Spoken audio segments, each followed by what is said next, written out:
Hi friends, welcome to Skyflyer networks.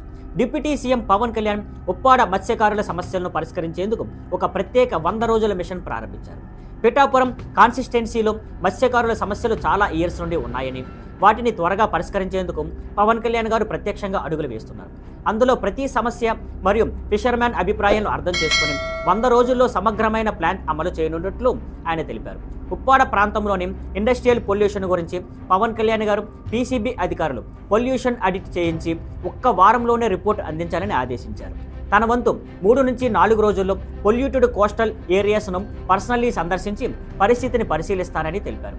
అతను NDA ప్రభుత్వానికి ఫిషర్మ్యాన్కు పూర్తి మద్దతు ఉందని, ఇతర మినిస్ట్రియల్ డిపార్ట్మెంట్స్తో చర్చించి సమస్యలు త్వరగా పరిష్కరిస్తానని హామీ ఇచ్చారు. ఉప్పాడ రిటైనింగ్ వాల్ను కూడా తక్షణమే పూర్తి చేస్తామని తెలిపారు. తదుపరి 18 కుటుంబాలకు ఒక్కొక్కరిగా 5 లక్షల రూపాయలు కాంపెన్షన్స్ అందించడం ద్వారా మొత్తం 90 లక్షల హస్తాంతరం చేశారు. ఈ స్టెప్ ఫిషింగ్ ఎండోవర్లో తల్లి పిల్లలు కోల్పోయిన ఎఫెక్టెడ్ ఫ్యామిలీస్కి సాయం అందించడంలో చాలా ముఖ్యంగా భావించబడుతుంది. మరి ఈ 100 రోజుల మిషన్లో ఫర్దర్ డెవలప్మెంట్స్, ఫిషర్మ్యాన్ కోసం తీసుకొచ్చే యాక్షనబుల్ ప్లాన్ గురించి పూర్తి అప్డేట్స్ తెలుసుకోవాలంటే మా ఛానల్ని ఫాలో అవ్వండి. See you on Skyflare Networks. Thank you for watching. Please like, share and subscribe.